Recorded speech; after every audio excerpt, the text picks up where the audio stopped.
and everybody have some sort of peace right now. I just didn't know what to do. 114 stab wounds, 49 defensive wounds, 35 wounds to the head and neck, 29 to the back and shoulder. From this teenage girl who shook and sobbed to this boy who cried hysterically, here are 5 teenagers reacting to their life sentences. We start with this teenage killer who shook and sobbed. I understand that the pain in this room wants me to impose the harshest sentence, but I don't believe that would be the appropriate sentence. This is Mackenzie Shirilla. On July 31st, 2022, in Strongsville, Ohio, 17-year-old Shirilla drove her Toyota Camry into a brick commercial building at nearly 100 miles per hour, killing her 20-year-old boyfriend, Dominic Russo, and his 19-year-old friend, Davion Flanagan. Investigators determined she sped down a dead-end road in an industrial park and deliberately steered into the building without ever hitting the brakes. The impact was devastating, causing severe damage to the building and killing both passengers instantly.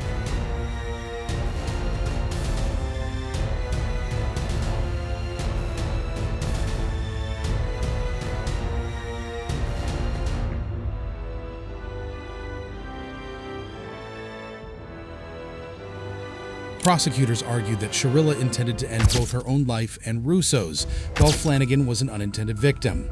They presented text messages and phone records that suggested suicidal thoughts and an unhealthy obsession with Russo, using them to support their claim that the crash was intentional. Radio, they're going to need 4 distractions on all 3. Strongsville police found the devastating scene in July 2022. 3 unresponsive people trapped inside a mangled Toyota Camry. Medics rushed driver Mackenzie Shirilla to the hospital. Following the crash, Shirilla was taken into custody and later charged with 2 counts of murder. Hi, Mackenzie. Step out for me. I'm Detective Jesus. I'm the one who's been investigating the crash. You're under arrest for aggravated murder ×2, okay? Nobody's gonna ask you any questions. Nobody's gonna bother you. Can I have your key, please? Could you please be careful taking this one off so it doesn't break the bracelet, please? You got it. You got it. At her 2023 sentencing, she broke down in court, crying uncontrollably and trembling as the judge announced her sentence. I understand that the pain in this room wants me to impose the harshest sentence, but I don't believe that would be the appropriate sentence, because I do believe that Mackenzie will not be out in 15 years. So she's sentenced on count 2, the murder of Davion Flanagan, 15 years to life. She's sentenced on count 1, the murder of Dominic Russo, 15 years to life, to be served concurrent to each other with credit for time served. I'll waive fines, fees, and costs, and your appellate counsel will be assigned. Are there any questions from the state? No, Your Honor, thank you. Any questions? No, Your Honor. All right, thank you. She is currently serving her sentence at the Ohio Reformatory for Women and is eligible for parole in 2038. The next killer broke down in tears during his first court appearance, but showed no emotion at his second. You had contact with the individual. The police questioned you regarding that contact. You didn't tell them the truth. I just didn't know what to do.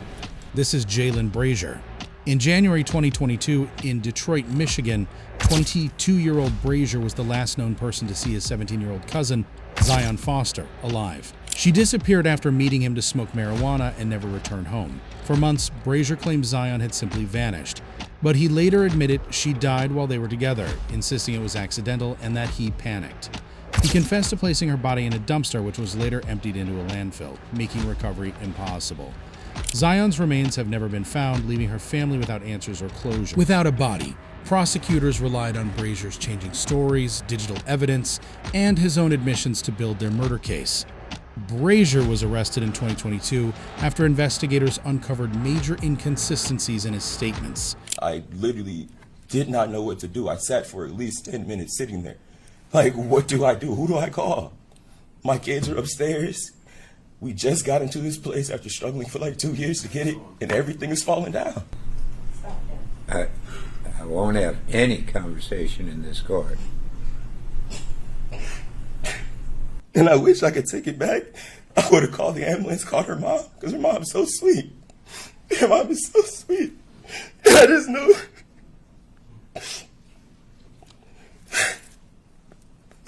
I wish I could take it back.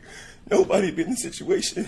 At the very least, they'd be able to be like, okay, this happened, confirm this, and everybody have some sort of peace right now, you know? But I just didn't know what to do. It's not something, like I said, in life you try to mentally prep for a lot of situations. But at his 2024 murder sentencing, his demeanor was completely different. He sat expressionless, staring straight ahead as the judge handed down his sentence. So for these reasons, the defendant is sentenced to 38 to 90 years with a consecutive sentence of 5 to 10 years on count 2 with credit for 356 days served. You're to pay a crime victim's assessment in the amount of $130. You're to pay court costs in the amount of $1,300. The State Court Administrator's Office has determined that $1,300 is the average cost of this court if a case proceeds through it, and it covers salaries and benefits for court personnel, goods and services necessary for the operation of the court, and necessary expenses for the operation and maintenance of court buildings and facilities. Brazier is currently serving his sentence in a Michigan state prison. Next is a killer whose emotionless behavior shocked many, considering the brutality of his crime. 114 stab wounds, 49 defensive wounds, 35 wounds to the head and neck, 29 to the back and shoulder, and 6 fatal wounds. This is Aiden Fucci. On May 9th, 2021 in St. Johns County, Florida, 14-year-old Fucci murdered his 13-year-old classmate, Tristan Bailey. Prosecutors said the attack was premeditated, noting that weeks earlier he had told friends he wanted to kill someone just to know what it felt like. On the day of the murder, Fucci lured Tristan into a wooded area and stabbed her 114 times. Medical examiners found numerous defensive wounds, showing that she fought desperately to survive. Police arrested Fucci later that same day after surveillance footage and witness testimony placed him with Tristan shortly before the killing. Public outrage grew when a selfie surfaced showing him smiling inside a police car alongside the caption, "Hey guys, has anybody seen Tristan lately?" We're having fun in a f***ing cop car. Yep. Tristan. What's up, guys? Yep. Tristan, if you f***ing walk out the damn... When you see this in a month... During his 2023 sentencing, Fucci remained largely stoic, showing little to no visible emotion. 114 stab wounds, 49 defensive wounds, 35 wounds to the head and neck, 29 to the back and shoulder, and 6 fatal wounds. Mr. Fucci, having entered a plea of guilty to the crime of first-degree murder, I adjudicate you guilty of the premeditated first-degree murder of Tristan Bailey. I sentence you to life in prison.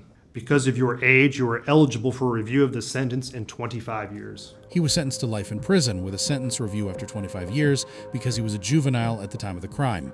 He is currently incarcerated at Cross City Correctional Institution. Unlike Fucci, the next killer appeared defeated throughout his sentencing. If you were that lonely, that miserable, that lost, and you really needed a friend, Justin would have been your friend if you had only asked him. This is Ethan Crumbley. On November 30th, 2021, 15-year-old Crumbley carried out a mass shooting at Oxford High School in Oxford, Michigan, killing 4 students, Madison Baldwin, Hannah St. Juliana, Justin Schilling, and Tate Meyer. Armed with a 9mm Sig Sauer handgun that had been given to him as an early Christmas present by his parents, Crumbley opened fire in the school's hallways before surrendering peacefully to police. He was arrested at the scene and charged with multiple counts of murder and terrorism. Investigators later uncovered journal entries detailing his declining mental health and disturbing fantasies, including plans to carry out a school shooting so he would be remembered. During his 2023 sentencing, Crumbley appeared somber and remorseful, spending hours with his head lowered as victims' families delivered emotional impact statements. I know you're miserable, and it's only going to get worse as the reality does set in. But we are only going to get better. More healed, more loved, and more loving towards others, more peaceful and more full of grace. I'm so fearful of another irreplaceable, important person suddenly being taken away right in front of me. I sound off my family scared to death each day. Every night I wish that the morning wouldn't come. Every day I think about how nice it would be if I could stop time and stop thinking. I have lied, been not trustworthy. I've hurt many people, and that's what I've done, and I'm not denying it, but that's not who I plan on to be. Whatever sentence it is, I do plan to be better than I am. I don't know if you believe that, but records of 15, 20, 25 years can show that I will change. He was sentenced to life without the possibility of parole.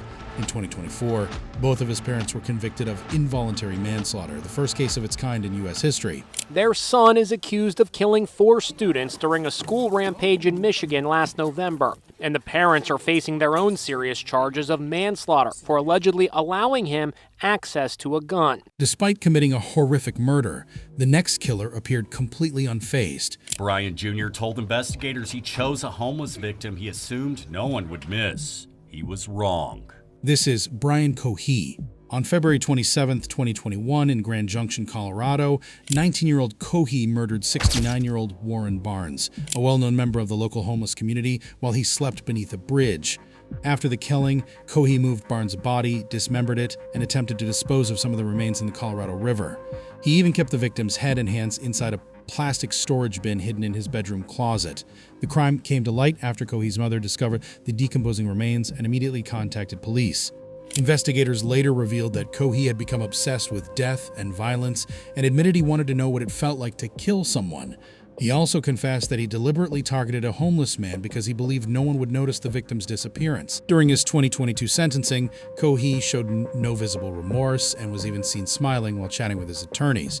Brian Jr. told investigators he chose a homeless victim he assumed no one would miss. He was wrong. Judge Gurley sentenced Cohee to the rest of his natural life in prison plus 13.5 years without parole.